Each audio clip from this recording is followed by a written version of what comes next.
Olá a todos. É com alegria que nós retornamos ao nosso caminho, o caminho da salvação. E unidos na caminhada com Jesus, iniciamos esta nossa jornada de hoje em nome do Pai, do Filho e do Espírito Santo. Amém. Fazendo a oração que o próprio Jesus nos ensinou. Pai nosso que estás no céu, santificado seja o vosso nome. Venha a nós o vosso reino. Seja feita a vossa vontade, assim na terra como no céu. O pão nosso de cada dia nos dai hoje. Perdoai-nos as nossas ofensas, assim como nós perdoamos os que nos têm ofendido. E não nos deixeis cair em tentação, mas livrai-nos do mal. Amém. Que o Senhor nos envie o seu Santo Espírito e que Ele nos guie nesta nossa jornada de hoje, seguros nas mãos de Maria Santíssima, Mãe de Deus e Mãe Nossa, e de São José, o Pai protetor de Jesus. Em nome do Pai, do Filho e do Espírito Santo. Amém. Vamos fazer uma pequena introdução para nos situarmos. Cada evangelista tem uma maneira própria de narrar o Evangelho. O Evangelho é o anúncio da Boa Nova. Qual é a Boa Nova? É a salvação que Jesus nos traz, que nos trouxe e continua a nos trazer. É a implantação do reino. Então, todos os evangelhos falam disso. De Jesus, portanto, ele é o próprio Evangelho, porque foi ele que trouxe a Boa Nova e foi ele que conquistou para nós a salvação. Por graça de Deus, pelo amor de Deus por nós. Esses são pontos que têm que ficar muito bem claros na nossa mente e no nosso espírito, no nosso coração, porque aí está a base da nossa fé. Muito bem, então Jesus veio cumprir uma missão. Agora mesmo, no término do mês missionário, nós vimos que o tema foi justamente esse: Jesus é a missão. Jesus veio para uma missão, mas essa missão é Ele próprio. Ele veio cumprir uma missão pelo Pai. E essa missão tinha o objetivo de resgatar a humanidade inteira através da doação amorosa dele, da doação oblativa dele na cruz, para que toda a criação fosse reconciliada com Deus, como nos diz São Paulo, escrevendo aos Romanos e a nós. Agora, o que acontece simplesmente é o seguinte: Jesus então veio para uma missão. Ele é uma pessoa, é um humano que vai cumprir uma missão que o Pai lhe determinou. Portanto, Jesus é fundamentalmente o missionário do Pai.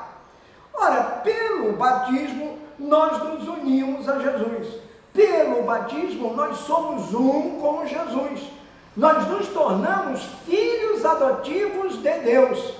Ora, se somos um com Jesus e Jesus veio cumprir uma missão, isto passa para nós. E nós temos que continuar a missão de Jesus. E qual é a missão de Jesus? Levar a boa nova do Evangelho. Isso ele próprio disse no início da sua caminhada.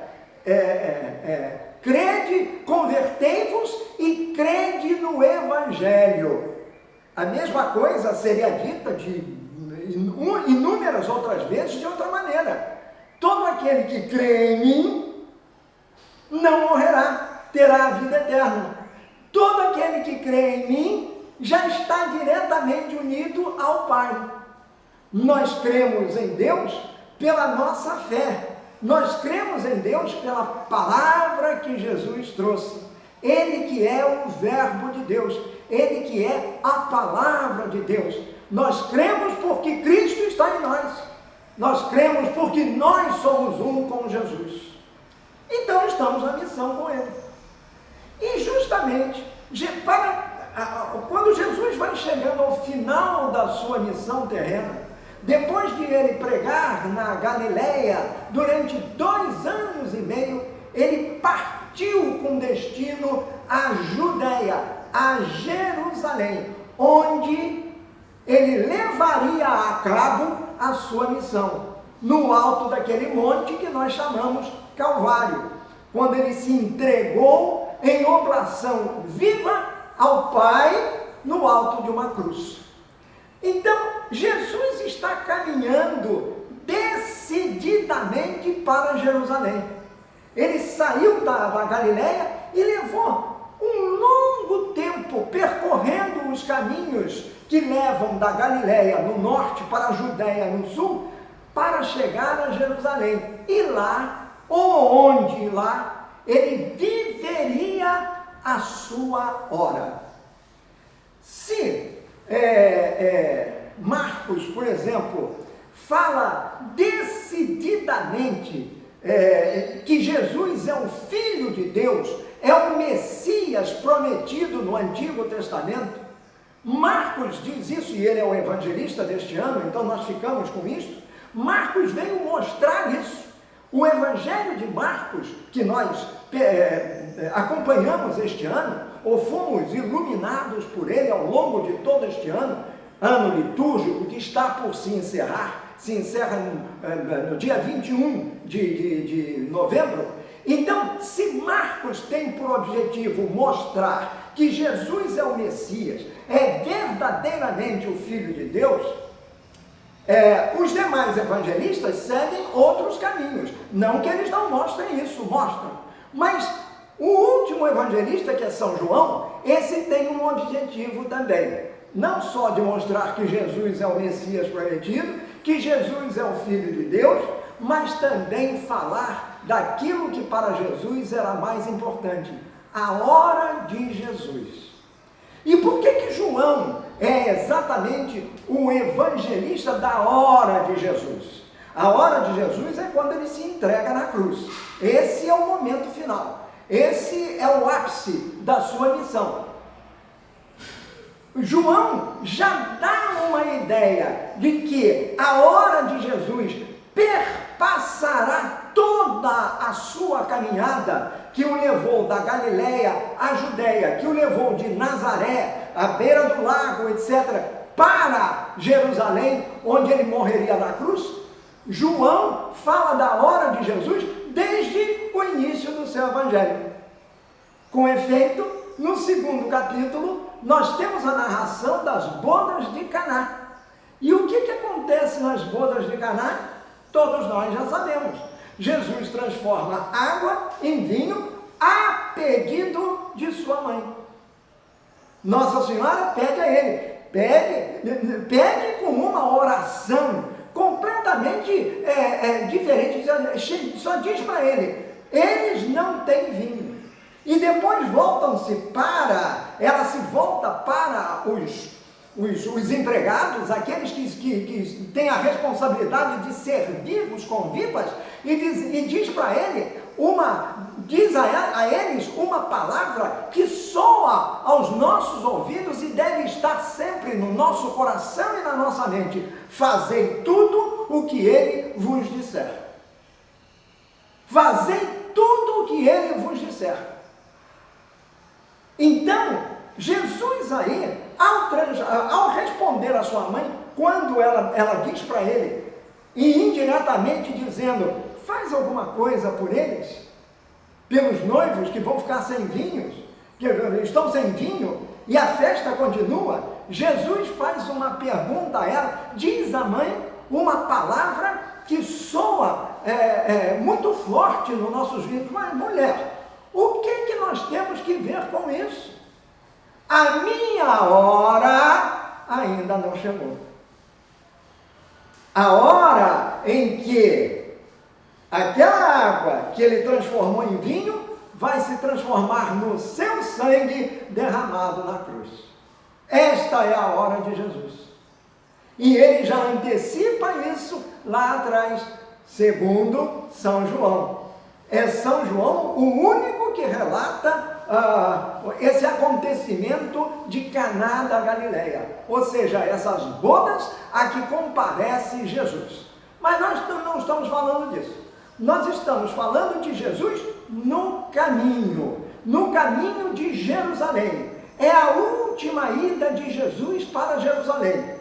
Ao final, quando ele chegar lá e passados alguns eventos importantíssimos, isso ainda ia demorar um tempinho, mas esse momento que nós vamos reviver hoje, rememorar hoje, fazer memória, melhor dizendo, hoje, fazer memória hoje, esse momento, ele se passa nas vésperas da chegada de Jesus a Jerusalém. Ele vinha da Galileia e percorria um caminho longo, que passava por ele vinha das montanhas e vinha descendo o caminho, atravessava o deserto, e lá no fundo tem uma cidade que fica num plano muito baixo, muito inferior em relação a Jerusalém. Tanto que todo mundo, quando se refere a Jerusalém, nos evangelhos nós temos sempre subiram a Jerusalém. Por quê? Porque realmente ascende-se a Jerusalém. Quer dizer, é uma subida, é como a nossa subida para o céu. Esta é a subida para Jerusalém. Então tinha que subir realmente, porque Jerusalém fica no alto. E aí o que acontece? Quando Jesus desceu a última cidade antes de Jerusalém, a cidade mais importante antes de Jerusalém, porque era uma encruzilhada, era uma cidade importante, muito movimentada, uma cidade comercial, uma cidade onde se pagavam os impostos, onde se recolhiam os impostos. Ali vivia muita gente nessa época. Esta cidade chama-se Jericó, e de fama veterotestamentária.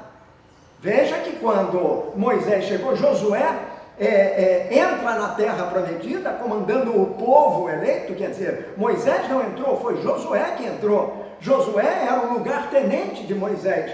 E há uma batalha renhida entre os israelitas e o povo que habitava aquela região, aquela tribo que habitava Jerusalém. E Jericó já existia, com as suas muralhas. Então há uma passagem famosa da queda de Josué atacando as muralhas e as muralhas caindo. Isso está descrito no livro dos Reis.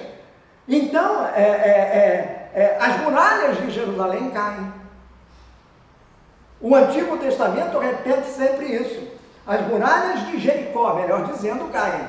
Então Jericó é uma cidade de fama, é uma cidade importantíssima. E a última parada de Jesus, antes de chegar a Jerusalém, na sua última ida a Jerusalém, é exatamente em Jericó.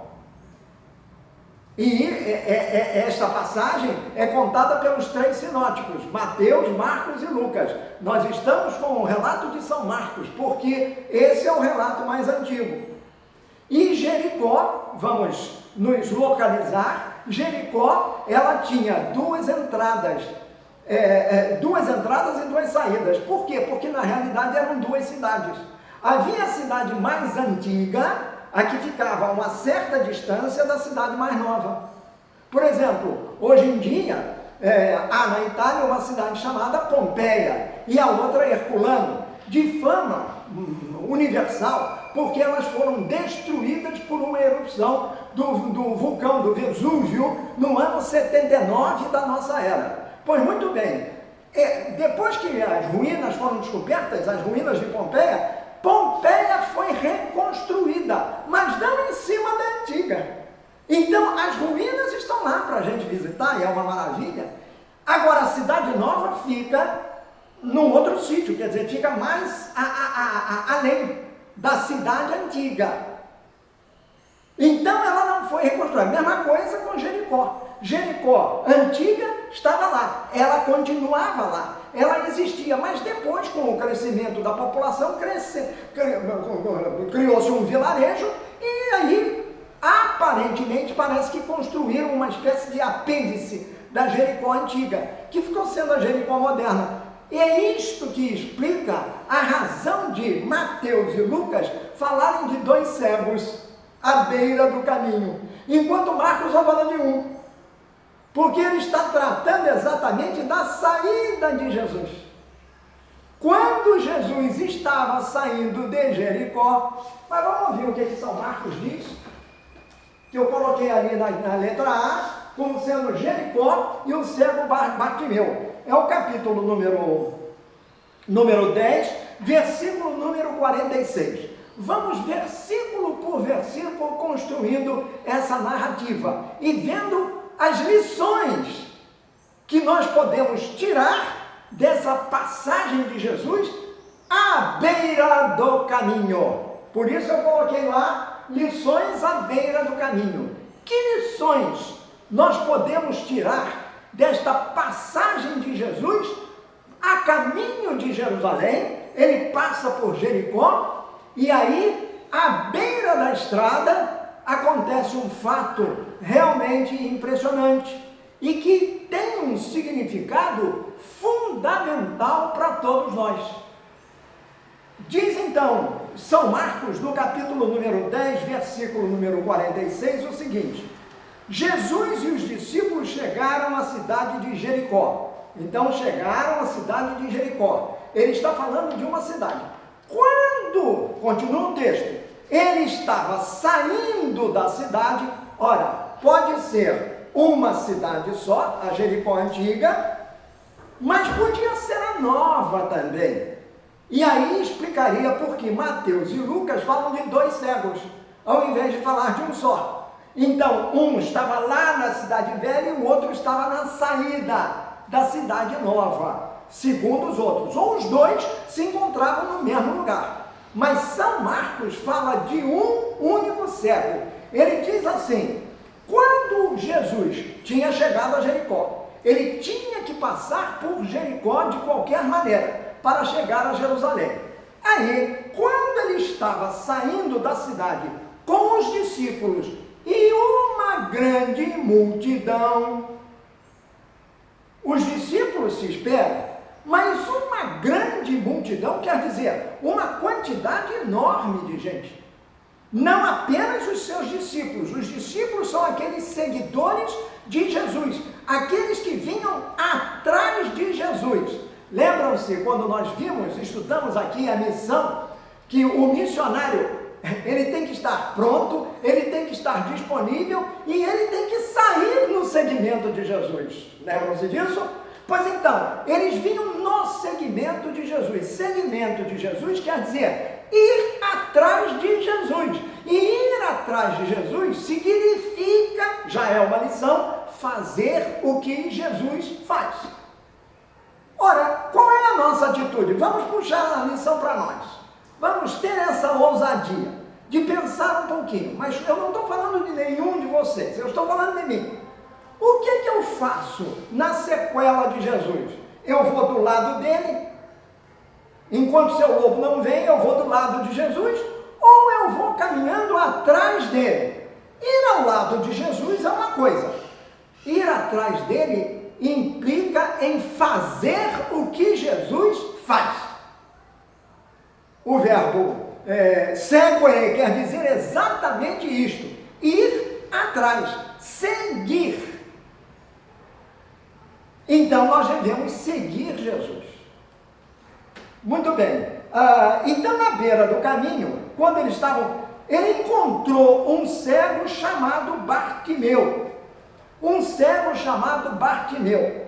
E aí São Marcos faz um apêndice, quer dizer, dá uma explicação, serve de aposto.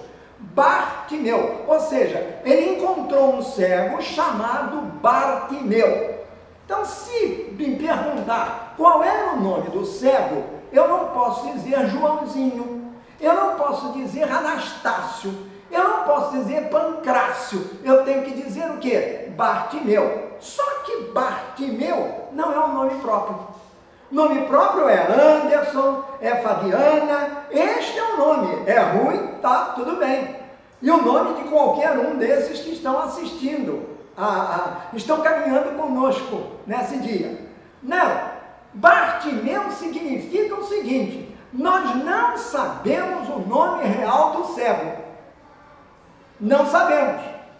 Podia ser Eli, podia ser Josias, podia ser Elias. Não sabemos. Sabemos o nome do pai dele. Então, por isso é que Marcos diz, Jesus encontrou o cego Bartimeu, filho de Timeu. Então, Bartimeu é uma palavra hebraica que significa Bar, quer dizer filho. E Timeu é o nome do pai.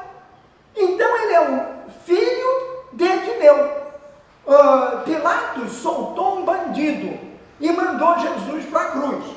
Qual é o nome do bandido? Todo mundo sabe, porque a gente repete isso desde criança o ano inteiro, todos os anos.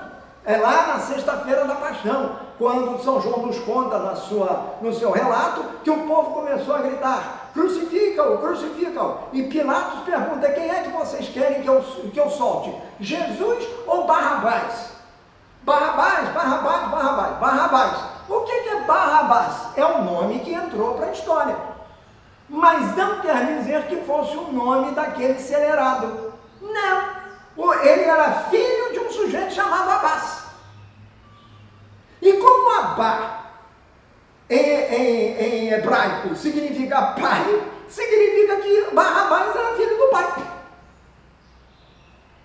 Nós sabemos o nome do pai, Abás. E o nome do filho não se dava, não se registra. Apenas se diz que era filho de Abás. Aqui é Bartimeu, ou seja, é um cego que é filho de Timeu. E este cego estava na beira do caminho. Diz o texto, o cego estava sentado à beira do caminho pedindo esmola. Nós vamos procurar depreender desse texto de Marcos algumas características fundamentais, mas principalmente as lições que ele nos dá. O cego Bartimeu, vamos chamá-lo assim, e o nome é esse mesmo, o cego Bartimeu estava à beira do caminho. Sabe por que ele estava à beira do caminho? Porque uma grande multidão vinha com Jesus. Ele podia ser parte da multidão. Ele era cego, mas não era coxo, não era paralítico e muito menos surdo. Não era. Mas não, ele estava à beira do caminho e mais, pedindo esmola. Portanto, o que o evangelista está querendo nos mostrar com isso? Que nós estamos diante de uma pessoa, de uma criatura humana, de um ser humano largado, posto de lado. Ninguém dava atenção para aquele indivíduo. Na sociedade em que ele vivia, ele era um rejeitado. E além de ser um rejeitado, era considerado um pecador. Sabe por quê? Porque era cego. E ele era um homem tão carregado de pecados, porque ele carregava os dele e os dos pais dele, dos avós dele, dos antepassados dele. Tudo ia para cima do pó, coitado. Colocado ali, por isso mesmo, pela própria sociedade, marginalizado. Por isso, à beira do caminho. A lição que nós tiramos deste à beira do caminho é isto. A humanidade se desenvolveu.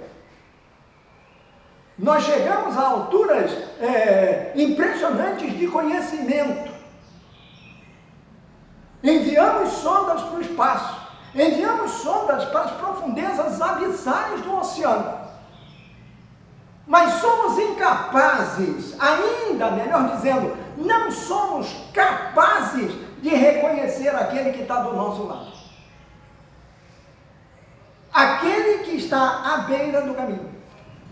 E aquele que está à beira do caminho, não é do caminho de Jericó para Jerusalém, é à beira do nosso caminho, é do caminho que nós seguimos. Como nós estamos olhando para esses que estão do nosso lado? Olha, Jesus estava em missão. Jesus é a missão. As pessoas que estavam ali olhavam para aquele homem com desdém, com desprezo. Olha, é mais um que está dos milhares de pobres rejeitados, enjeitados pela sociedade, que estão jogados à beira do caminho. Por isso eles estão à beira do caminho. Eles não podiam estar na estrada principal. Porque eram cegos e porque, por serem cegos, eram pecadores. Pecadores para aqueles que se julgavam puros, principalmente os que dirigiam a sociedade, principalmente os religiosos, os fariseus, os escribas, os mestres da lei. Esses eram os que consideravam, eram os que discriminavam. Mas o cego estava lá. Agora, anotem bem, o cego estava lá e vem uma multidão com Jesus. Você acha que a multidão que acompanhava Jesus com os seus discípulos na frente, e aquela multidão acompanhando, a multidão ia num silêncio sepulcral? O silêncio dos cemitérios? Absolutamente. Iam fazendo a maior algazarra, o maior alarido. Não chegava a ser carnaval, mas iam fazendo carnaval. Por quê? Estão acompanhando aquele que vinha com fama de ser o grande profeta, o grande fazedor de milagres. A fama de Jesus o precedia. E Jesus está chegando a Jerusalém, não aqui no Evangelho de Marcos, mas a gente sabe pelo Evangelho de João, pela terceira vez. Então, a terceira e última vez. Consequentemente, Jesus está chegando a Jerusalém para a sua hora, para viver a sua hora. É a sua última Páscoa em Jerusalém. Porque essa multidão estava indo para Jerusalém, por quê? Aí nós podemos depreender. Eles estavam a caminho de Jerusalém para viverem a Páscoa, para celebrarem a Páscoa. Portanto, embora não esteja escrito, nós sabemos que se tratava do mês de Nisan. E o mês de Nisan corresponde, no calendário hebraico, corresponde ao nosso, março e abril. E como nós sabemos que no final disto Jesus vai morrer na cruz, então nós estamos trazendo para o nosso entendimento, né, para aquilo que nós conhecemos, essa passagem se dá para nós, para o nosso entendimento, entre os meses de março e abril, provavelmente final de março, início de abril. E de que ano? O ano 30. Essa nós podemos localizar. É o ano 30. Por quê? Porque Jesus vai morrer na cruz. Os estudos indicam que ele deve ter morrido naquilo que se convencionou dizer ano 30. Mas pode ser um pouco depois também. Mas é o ano 30 que Jesus morre com 33 anos. Então, estamos na primavera do hemisfério norte do ano 30, que vai corresponder à entrega de Jesus na cruz. E corresponde justamente à nossa Semana Santa. Logo depois disto que está aqui, dessa ida, dessa passagem por Jericó, Jesus vai entrar como o Messias triunfante em Jerusalém. Ele está indo para lá. É o nosso famoso Domingo de Ramos. Então, essa passagem precede imediatamente a entrada de Jesus em Jerusalém. Portanto, precede ao Domingo de Ramos. Estamos, portanto, a caminho daquela Páscoa, que nós celebramos de que nós fazemos memória todo ano e mais, todo dia, na missa. O sacrifício de Jesus.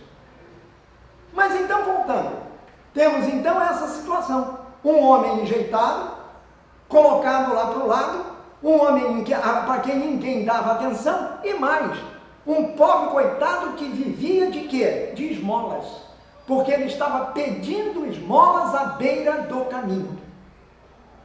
Então, à beira do caminho nos ensina uma lição.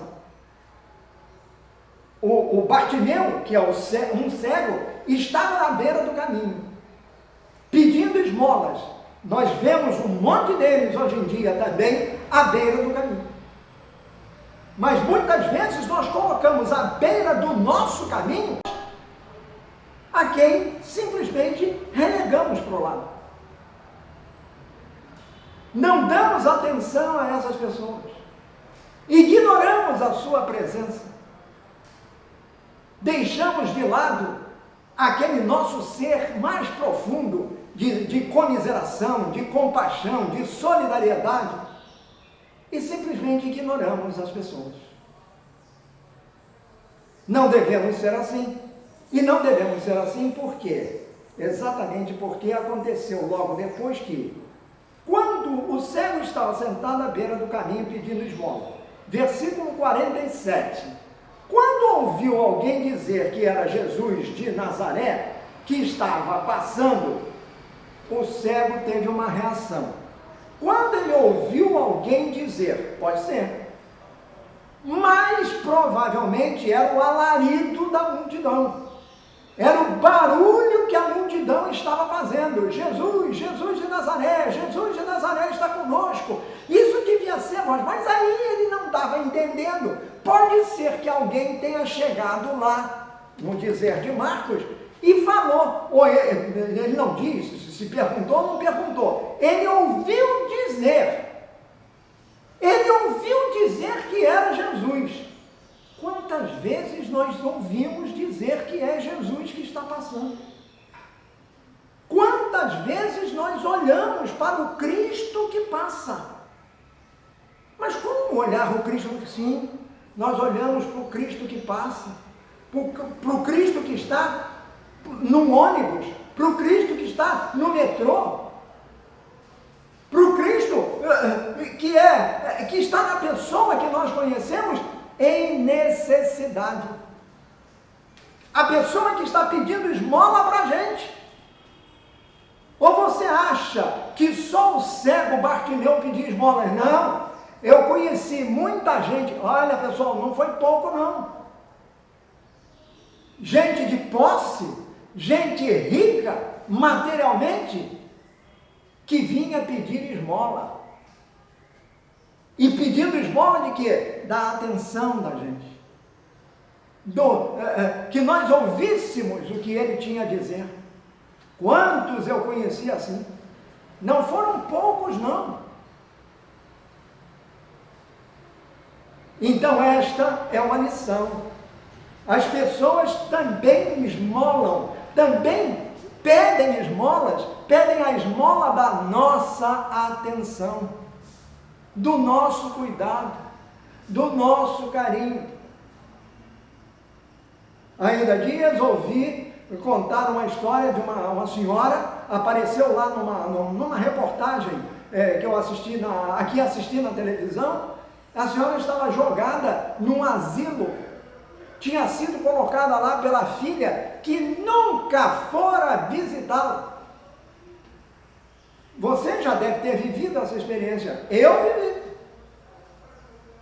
E durante muitos anos fui com minha mãe, aquele abrigo Cristo Redentor, visitar as pessoas.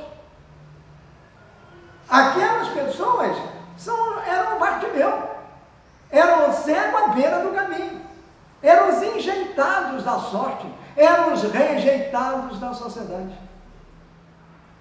Quanto de vida eu aprendi nessas visitas. Deixei de fazer durante muito tempo, e não estou contando isso jogando confete em mim, não, porque aquilo foi o caminho de Deus. Deixei de fazer uma coisa que eu fazia todo domingo, ir ao futebol. Não fui mais. E não foi uma semana, não, foram 12, 15 anos que eu fui com minha mãe diuturnamente, todo domingo, aquele abrigo Cristo Redentor, onde eu tinha um aluno médico que lá trabalhava, era um dos diretores lá. Muito bem, cego à beira do caminho, uma grande lição. Ele ouviu, o Bartimeu ouviu dizer, Jesus de Nazaré, Jesus de Nazaré, e isso tocou-lhe o coração. E acho que este é um momento de passagem. É um momento definitivo, é um momento de enorme significado para todos nós que somos do segmento de Jesus.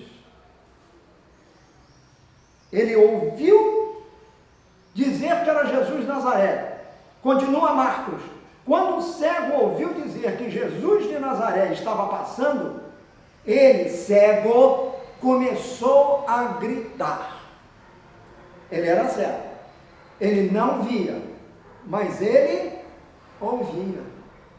Mas ele começou a gritar. Ele era cego, mas não era surdo, portanto ele conseguia ouvir. Jesus de Nazaré, Jesus de Nazaré. Aí, a reação dele, qual foi a reação? Ele falou.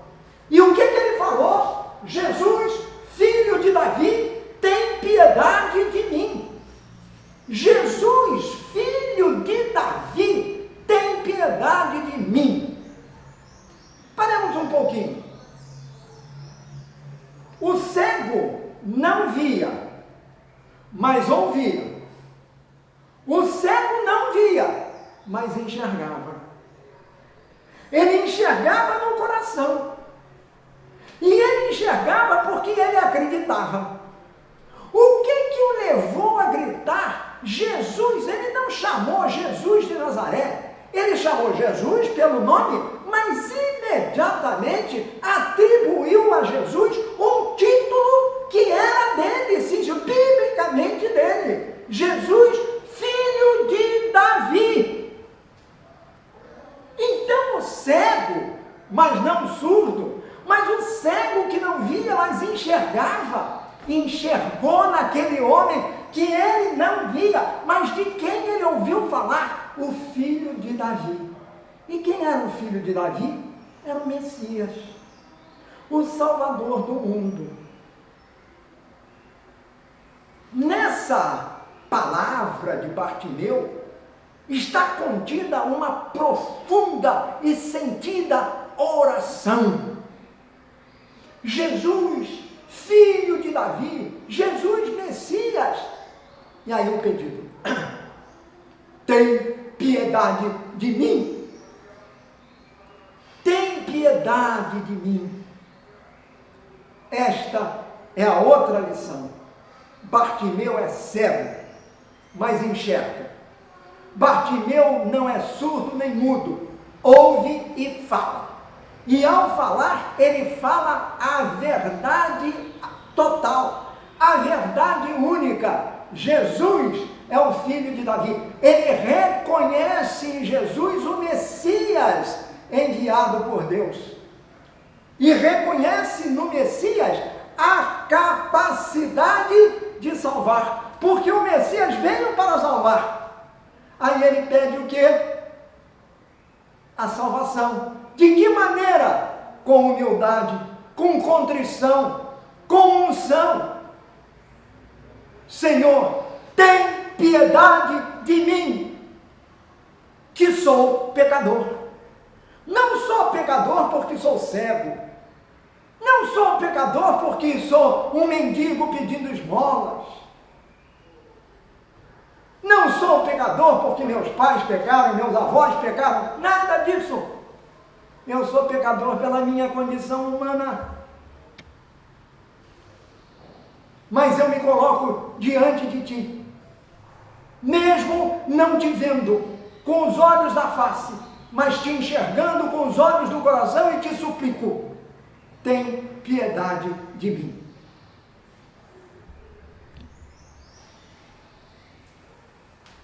Oração do cego Bartimeu. É outra grande lição à beira do caminho. Voltar-se sempre para Jesus. Voltar-se sempre para Deus, para pedir perdão dos pecados. E por isso nós começamos a celebração eucarística pedindo perdão dos nossos pecados. A primeira oração que a gente faz é essa. A gente, bem no início da missa, já vai pedindo perdão. Não somos dignos de estar aqui, mas cremos na tua misericórdia. Perdoa-me as minhas faltas com sinceridade. Mesmo que eu caia outra vez, continua a me perdoar, Senhor. Só tu podes fazer isso. A outra lição vem a seguir. O cego dá uma lição de humildade, de fé, expressa a sua fé, mostra o que vai no fundo do seu coração. Era um cego, nós não somos. Mas quantas vezes agimos como se cegos fôssemos, simplesmente porque não ouvimos a palavra de Deus. Fechamos os nossos ouvidos e os nossos corações à palavra de Deus. Este é um momento importantíssimo na celebração eucarística, a liturgia da palavra. Deus nos fala, Deus nos alimenta pela sua palavra, para depois nos alimentar com o pão eucarístico. Da mesa da palavra, nós vamos para a mesa da Eucaristia. Esse negócio não é uma encenação,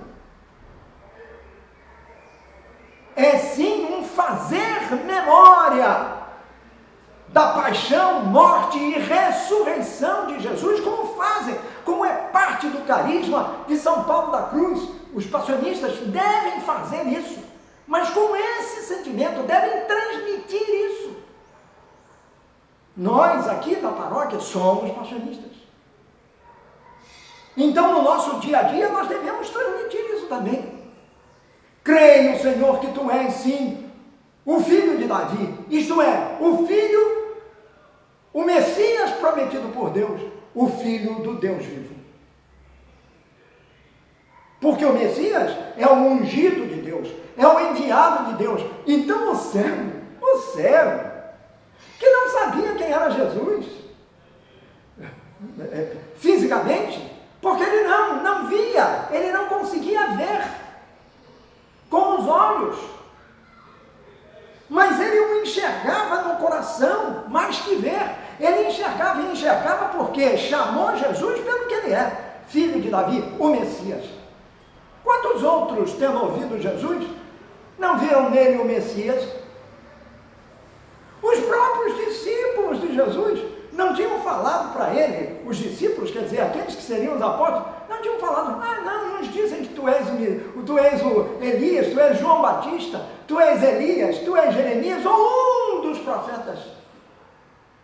Até que Pedro botou as coisas na devida ordem e disse, não, tu és o Messias, o Filho do Deus vivo. O cego não precisou disso. O cego foi dizendo, nunca tinha visto Jesus, nem tinha sabido, mas sabia da fama de Jesus, quero crer. Tanto que quando ele ouviu falar que era Jesus, ele se levantou e deu esse grito. Ele se levantou, ele estava sentado e deu esse grito. Sentado à beira do caminho, gritou da beira do caminho, ou seja, um enjeitado da sociedade, um rejeitado. Uma pessoa considerada um trapo, um farrapo humano, um pecador, estava lá à beira do caminho esmolando. Pois é esse que diz Jesus, Filho de Davi. A multidão só dizia Jesus, Jesus, Jesus, Jesus, Jesus de Nazaré. Isso talvez nos ensine aquilo que, nos faça compreender aquilo que Jesus nos disse. Não é dizendo Senhor, Senhor que entraremos no reino do céu. É dizendo Senhor, Senhor do fundo do coração, acreditando, crendo, expressando a nossa fé. O cego expressou a sua fé. Qual foi a reação dos circunstantes, hein? O cego falou. Aí, os circunstantes, versículos 47 e 48, então ele diz assim, muitas pessoas o repreenderam. O evangelista não diz que foram todos, mas nós sabemos que era uma multidão, então tinha muita gente no meio da multidão. Muitos repreenderam o cego, cala a boca, fica calado, e mandaram que ele calasse a boca. Mas quanto mais, tanto mais o povo dizia que ele calasse a boca, não chateia, você não pode falar, você não pode chegar para Jesus, cala a boca, cala a boca, cala a boca, cala a boca. Hoje, são tantas as vozes que nós ouvimos berrar do nosso lado, atrás de nós, na nossa frente, cala a boca, cala a boca, cala a boca. Quando usa-se hoje um verbo cancelar cancelam as pessoas. O cancelamento é o fim do cala-boca, é o cala-boca na sua expressão final. Cancela para que a pessoa não fale. Então cancelou. Quiseram cancelar o cego, o Bartimeu, mas tanto mais diziam para ele calar a boca, quanto mais ele gritava. Cala a boca! Aí ele gritava mais alto: Jesus, filho de Davi, tem piedade de mim. Mas veja bem, Jesus, filho de Davi, tem piedade de mim. Humildade. Olha para mim que eu sou pecador. Tem piedade de mim, tem piedade de mim, tem piedade de mim. Uma oração contida, uma oração permanente, uma oração sentida, uma oração que parte do fundo do coração. Tem piedade de mim. E a multidão mandando calar. Lição da beira do caminho. Eu estou de que lado?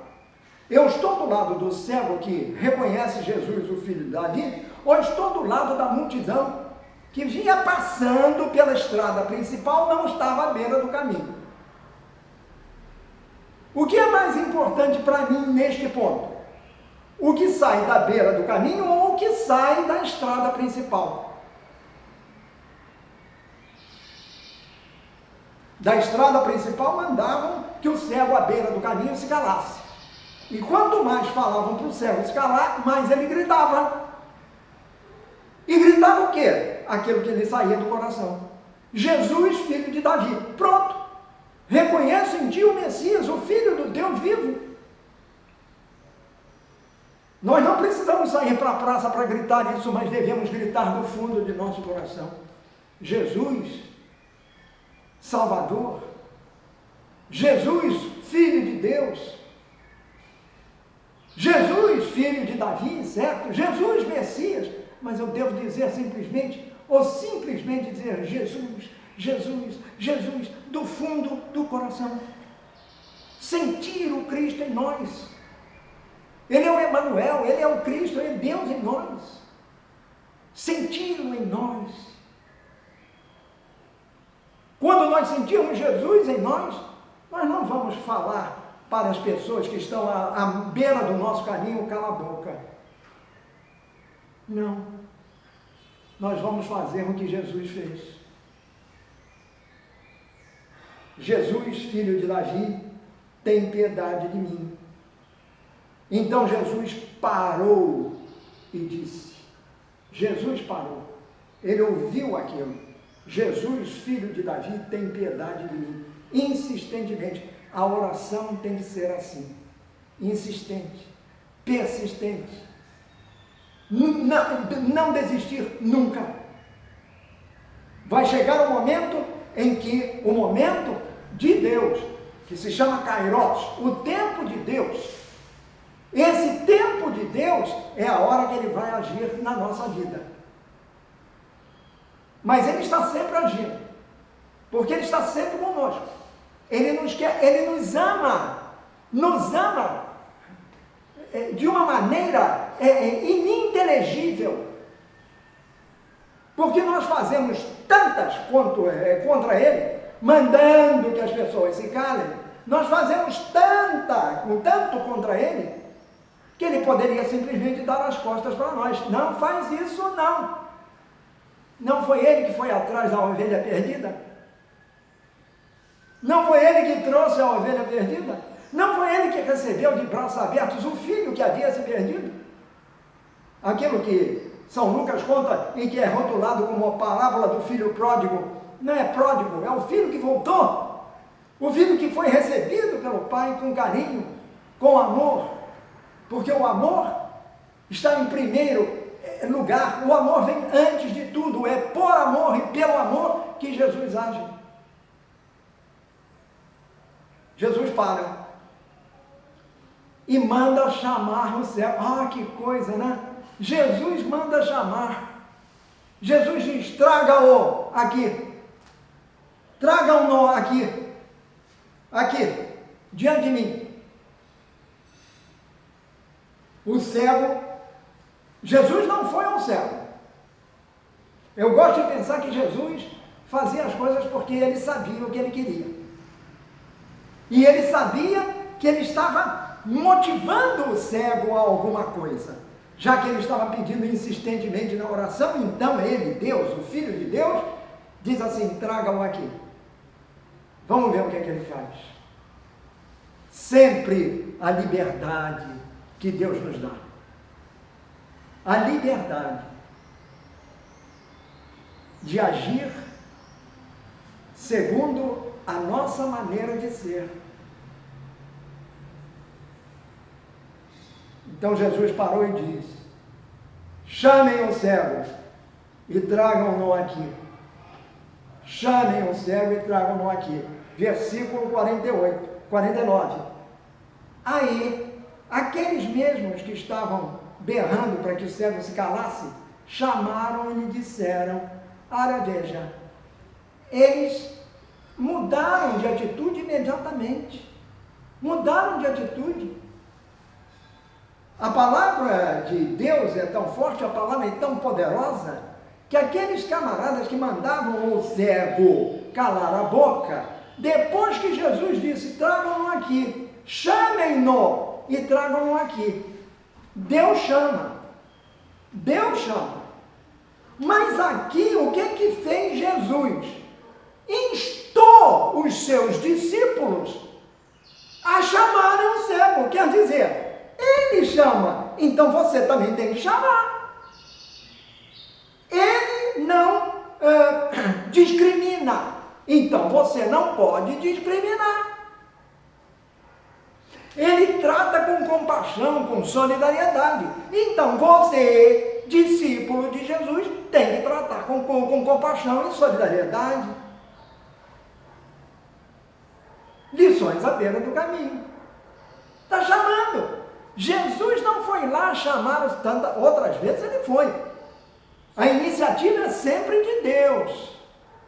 Mas Deus quer ouvir o que nós temos a dizer. O que nós queremos. Tanto assim é que eles chamaram o cego e disseram para ele: coragem,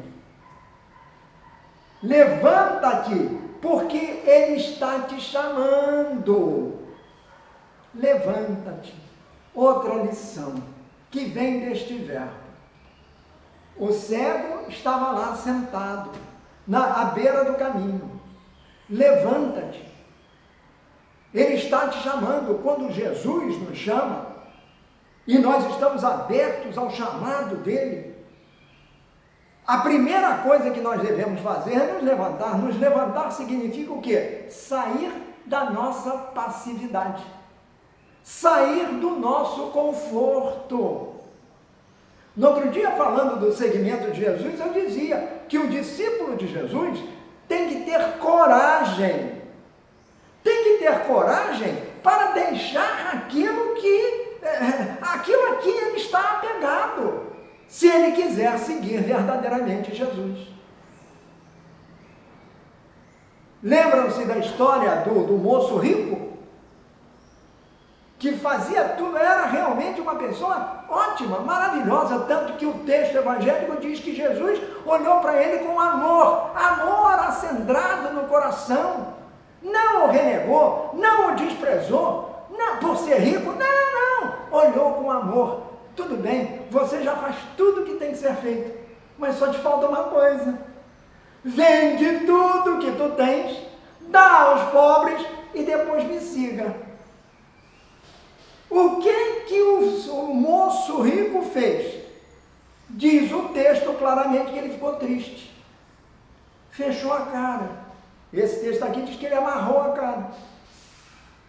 Por quê? Porque ele tinha muitos bens. Então, os bens tinham mais força para ele, ou tiveram naquele momento mais força para ele, do que o chamado de Jesus. Jesus o repudiou por causa disso? Não. O próprio rico deu as costas para Jesus e foi embora.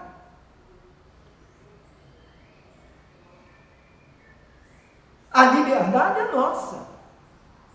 Nós devemos sair do nosso comodismo, da nossa passividade. Quando o Papa Francisco pede uma igreja em saída, ele está falando isso. Não quero uma igreja que fique dentro dos gabinetes, como se fosse uma simples e vulgar burocracia. Não, tem que sair em busca daquele, como Jesus. Sair em busca daqueles que precisam, e todos somos precisados. Agora, há uns que precisam mais, e que estão aqui na nossa frente. Mas volto a repetir, aqueles que precisam não são apenas aqueles cegos à beira do caminho, aqueles mendigos que estão precisando, e hoje os que estão embaixo dos tetos, etc., todos esses precisam e muito. Mas há também aqueles outros, como o moço rico, que precisam muito mais, porque é dentro deles que está o grande problema. Como não nos aproximarmos de uma pessoa dessas, se estamos na sequência, estamos no seguimento de Jesus? Mandou chamar o cego. Levanta-te, porque ele está chamando você. Então, qual foi a reação de Bartimeu? Então Bartimeu jogou a sua capa para um lado, levantou-se depressa e foi até onde Jesus estava. Jogou a capa para o lado. Você sabe qual era o único bem que o cego Bartimeu possuía? Era a capa. A capa que o protegia do frio, a capa que o protegia da chuva. Era o único bem que ele possuía. O moço rico tinha muitos bens, devia ter fazendas, devia ter gado, devia ter um monte de coisa, bens materiais. O único bem que o cego possui, o cego, o mendigo, aquele considerado pecador, sabe o que ele fez? Ele deu um pulo, não é levantou-se não, ele levantou-se num pulo. Jesus está me chamando, aí ele jogou fora a única coisa que ele tinha. Aquilo que o protegia das intempéries, e onde ele recolhia as poucas moedas que ele recebia para a sua subsistência, ele deixou tudo, abandonou tudo, e de um salto, quer dizer, disponibilidade, vontade de cegar a Jesus. Senhor, tem piedade de mim. Ele me ouviu, ele está me chamando. Não vou parar para mais nada, largo tudo e vou para ele. Jesus foi incisivo.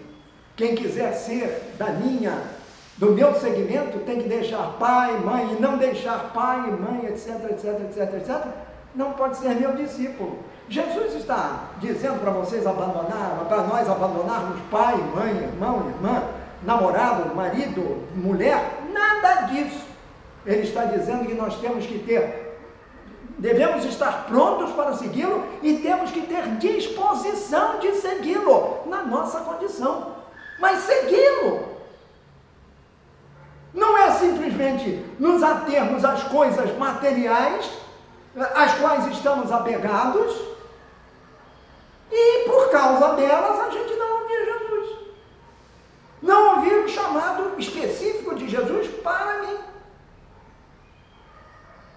Já que eu estou pedindo, ajuda-me. Eu faço o quê? Eu tive um amigo muito querido, sacerdote, bispo auxiliar no Rio de Janeiro, Dom Rafael, que uma vez, chegando para a gente, diz assim, que conhecia uma pessoa, que chegou para ele e disse, Padre Rafael, eu queria tanto ganhar na loteria, Aí ele olhou para o camarada e disse assim, pois é, mas você pode ganhar. Agora, por favor, eu também quero ganhar, mas eu tenho que jogar. Se eu não jogar, não vou ganhar nada. Posso ganhar ou perder. O que Dom Rafael queria mostrar com isso? Não, quando você quer verdadeiramente, você deixa tudo. Não por essas coisas materiais. Especialmente quando se quer Jesus. Aí a gente deixa tudo. Ele chegou então perto de Jesus. E Jesus disse para ele assim: o que você quer que eu faça?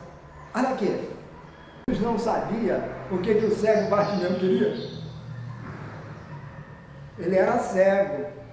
A gente não precisa ser muito inteligente para perceber que a única coisa que tinha valor para ele era ver. Ele queria ficar curado da sua cegueira. Ele sabia que Jesus tinha curado surdos, mudos, coxos, paralíticos, etc, etc, etc, leproso, tudo de ruim, Jesus tinha curado. Então, tem piedade de mim, cura-me. Ao contrário do outro cego que Jesus encontrou, lá numa cidade da Galileia chamada Betsaida, que é a cidade de Pedro, ao contrário daquele cego, que ele fez um ritual, não é? Ele foi no chão, mexeu na lama, cuspiu na lama e botou nos olhos do cego e depois mandou ele se lavar. E no caminho ele ficou bom. Isso tudo tem um significado, mas ao contrário daquele cego, que para ver foi necessário um período maior de conhecimento. É isso que significa. Às vezes as pessoas precisam de um período maior de conhecimento, de estudo, de meditação, de oração, para chegar e enxergar o Messias. Esse aqui não. Esse Bartimeu foi direto. Ele queria tanto ficar bom, ficar curado, e ele acreditava tanto em que Jesus poderia fazer isso, porque ele era o filho de Davi. Portanto, ele professou uma fé profunda em Jesus. Convertei-vos e acreditai no Evangelho. Ele acreditou, porque o Evangelho é a boa nova da salvação. Ele acreditou que podia salvar, começando pela sua cura. Ele foi para Jesus. E Jesus então pergunta para ele assim: o que você quer que eu faça? Sabe por quê? Porque é assim. Veja a bondade, o amor de Deus. Ele pergunta para você e principalmente para mim: escuta, o que você quer que eu faça por você e para você? Ele não sabe? Claro que ele sabe, mas ele quer que a gente diga. Nós tenhamos a humildade de dizer: Senhor, eu sou fraco, eu sou pecador, ajuda-me, limpa-me das minhas misérias, cura-me.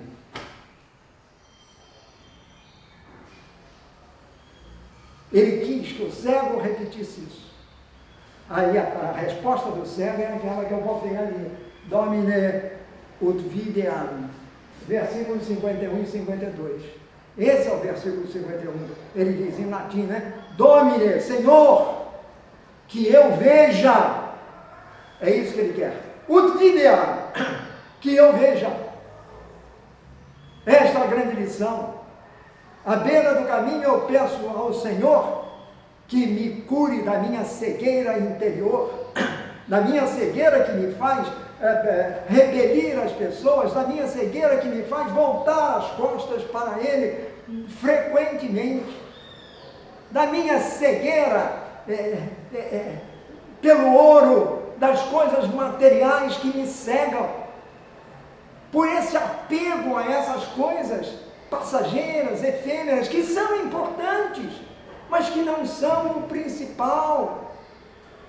São necessárias, mas que não superam a única grande necessidade que nós temos, que é exatamente estarmos preparados para a vida eterna. Vejam quantas lições à beira do caminho, dadas por Jesus e dadas pelo cego.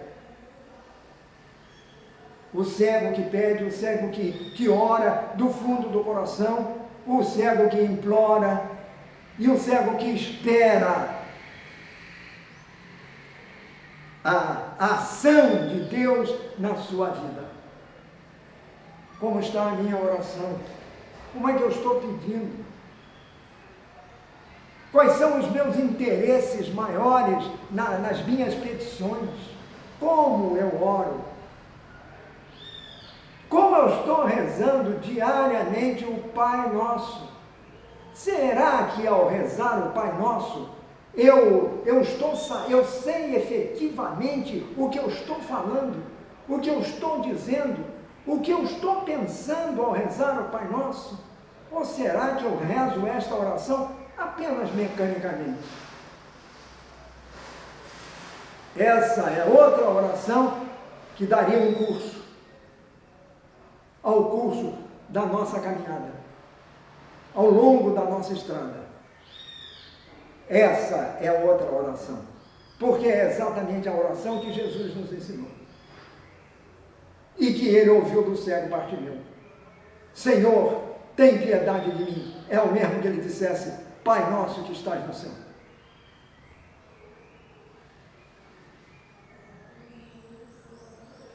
O videado que eu veja, quando Jesus te perguntar o que tu queres que eu te faça, responde como Bartimeu: Ut videa Domine, que eu veja, Senhor, que eu veja, mas mais que ver, que eu enxergue.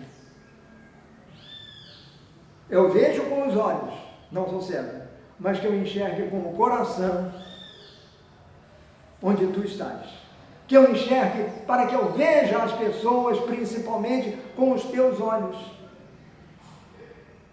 E ao vê-las eu possa agir com as tuas mãos, que passam a ser as minhas mãos. Aliás, é o que tu queres que eu faça. Tanto é que Jesus voltou-se para as pessoas e vão lá chamá-lo. Ele podia ter ido, né? Ou podia ter dito assim: ó, meu, vem aqui. O cego era cego, não era surdo? Vem cá, ó, Bartimeu. Não, senhor. Vá você que tem que fazer isso, vai lá e chama. Traze-o a mim. Quando ele disse: filha, mestre, eu quero ver de novo. Respondeu ele: aí não, ut videa, que eu veja, Senhor, que eu veja. Mas veja verdadeiramente, com os olhos da verdade, os olhos do conhecimento, os olhos da razão, que eu veja. Jesus respondeu, versículo 52, vai, tu estás curado, porque tu tiveste fé. Não disse a tua fé te salvou, não. Ele disse, tu tiveste fé. Tu foste curado pela fé. Fé que ele não apregoava nunca, mas que tinha tão no fundo do coração, que ao ouvir o simples nome de Jesus, ele começou a gritar: Senhor, filho de Davi, tem piedade de mim. Ele orou, ele rezou com fé, e porque ele teve fé, conseguiu remover a montanha da sua cegueira. O Senhor veio e fez exatamente o que ele tinha pedido. E aí vem um outro ponto, que é a última lição do versículo 52, a última lição. Sabe o que fez Bartimeu? Começou a seguir Jesus. Todo alegre, todo contente, começou a ver as coisas. O outro não. Aquele cego lá de Betsaida, Jesus perguntava a ele, botava o dedo no olho dele: e o que você está vendo agora? Eu estou vendo umas sombras. Daqui que ele conseguisse enxergar as pessoas, as árvores, levou um tempo. É o tempo da fé. A fé é progressiva. Bartimeu não.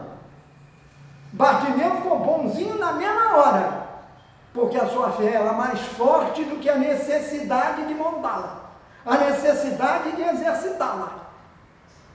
Ele era um homem de fé. Grande lição da beira do caminho. E a outra lição que ele dá é exatamente esta: no momento em que ele viu Jesus, ele que já o enxergava, no momento em que ele viu Jesus, sabe o que ele fez? Juntou-se à multidão e foi com Jesus. Ele passou a ser um dos seguidores de Jesus. O texto diz claramente, no mesmo instante, Bartimeu começou a ver de novo e foi seguindo Jesus pelo caminho. foi seguindo Jesus pelo caminho. Tudo nos leva a crer que Bartimeu se transformou num discípulo de Jesus. Ele não estava no meio daquela chusma que em Jerusalém iria gritar dentro em pouco: crucifica-o, crucifica-o, crucifica-o. Não é possível acreditar que Bartimeu fosse um desses. Bartimeu era um dos discípulos de Jesus. E como São Lucas conta lá no episódio da vinda do Espírito Santo sobre os discípulos, lá no cenáculo, depois no Pentecostes, havia 120 pessoas. Como eles puseram 120 pessoas numa sala que eu acho que não era do tamanho dessa, eu não sei, mas 120 pessoas indica que era um número grande. Eu até acredito, como sempre acreditei, uma vez disse isso ao Padre Mauro: escuta, eu acho que Bartimeu era um desses. Bartimeu devia ser um deles, porque justamente é o último que aparece, é aquele que vai seguindo Jesus até Jerusalém. Chegamos ao fim da nossa jornada de hoje. Acho que deu para aprender muita coisa, as lições à beira do caminho, partindo dessa lição do Bartimeu. Seguir Jesus. Primeiro, estar pronto a seguir. Segundo, estar sempre disponível a seguir Jesus, segundo a nossa condição e naquilo que nós estamos fazendo. Vamos fazer as coisas que têm que ser feitas, mas vamos fazer com o pensamento voltado para Jesus, quer dizer, para Deus. Terceiro, ouvir a palavra de Deus, meditar sobre ela, isso principalmente na missa, e depois da missa, estudá-la, orar. Oração, como Bartimeu. Primeiro, com humildade: tem piedade de mim que sou pecador. E depois, abrir o coração para que Jesus entre. E deixar-se levar pelo Santo Espírito de Deus. Isso é fácil? Não é mesmo. Mas se fizermos, e se fizermos com vontade de fazer, aí não haverá nada no mundo que possa oferecer resistência a essa vontade querida, a essa vontade verdadeira, a esse querer mais, a esse dizer: Jesus, filho de Davi, aqui estou. Vamos pedir a Nossa Senhora, nossa Mãe Santíssima, Mãe de Jesus, aquela que disse para os empregados naquela casa em Caná da Galileia, para que ele pudesse fazer, para que aquelas pessoas fizessem tudo o que Jesus dissesse. Jesus diz para nós, para pegarmos o Bartimeu da nossa vida e levá-lo para ele. O Bartimeu da nossa vida somos nós mesmos. Peçamos a Nossa Senhora que nos ajude a fazer tudo o que Jesus nos disser. E Ele estará dizendo para nós: a tua fé te curou. Vai em paz. E faze tudo aquilo que eu te disser para fazer, por amor a mim. Porque você crê em mim, como Bartimeu acreditou. E por amor, você fará mais que o Bartimeu, porque você estará fazendo comigo em ti. Assim fez Nossa Senhora,